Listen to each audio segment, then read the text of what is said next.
I guess it wouldn't be nice that if I explained the article without explaining some type of hope or some kind of resolution to the problem. I think I mentioned before that the primary problem is immune system activation. So if you can calm the immune system down, well, then you won't produce these toxic byproducts. By the way, this is not medical advice. It's just educational only. Just things I pick up.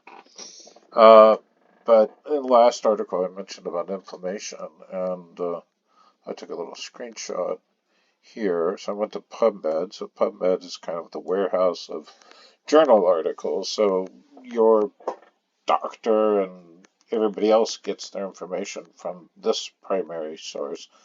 I think there's about 6 million articles that are in PubMed, and you can find research on just about anything in there. Lots of research on chronic fatigue and long COVID and so forth.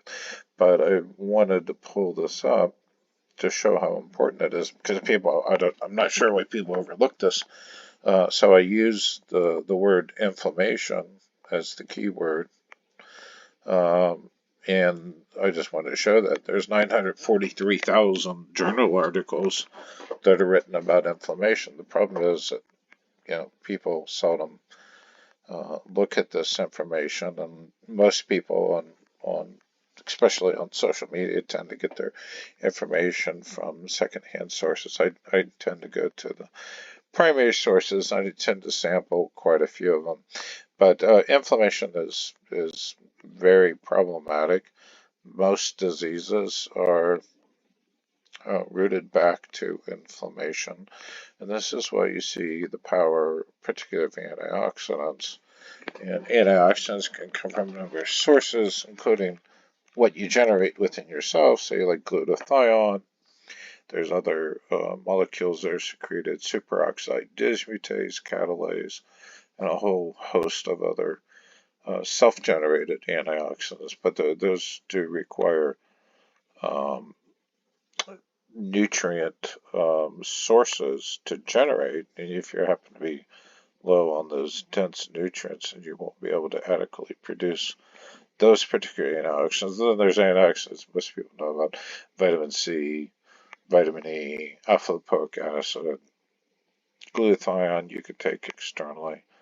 And then there's the whole group of plant-based antioxidants where I got tremendous amounts of help.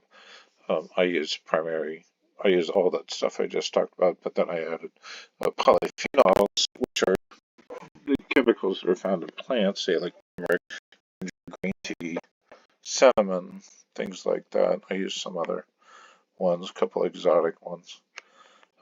Those all will help with inflammation. So until you curtail the inflammation, you're never going to get really to the place you need to be.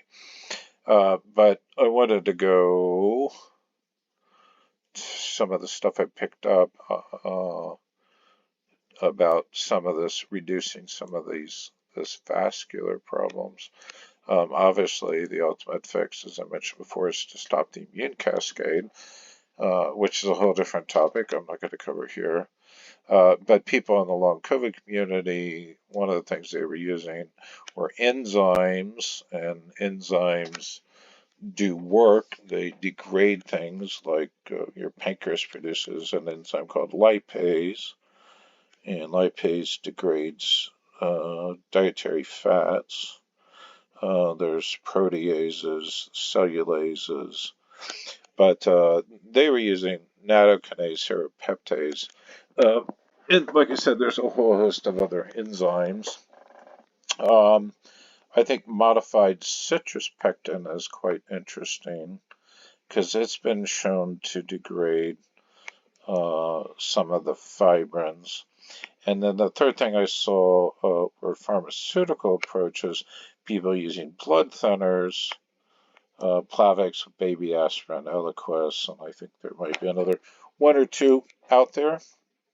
That would require obviously some prescriptions. And then I want to cover about the antioxidants provide protection against thrombosis, and I think particularly vitamin C. I'm sure the other ones do quite well, And I was just poking around PubMed and ran across this article, The Effects of Vitamin C on the multiple pathophysiological stages of COVID-19.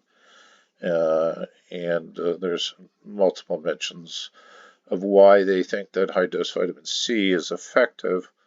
And for myself personally, I can't comment otherwise.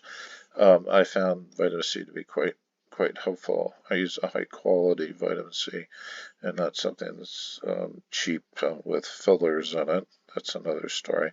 But the author mentions that it serves as an important antioxidant, antiviral, and exerts antithrombotic effects. So that thrombosis is really what's going on with the microclotting stages.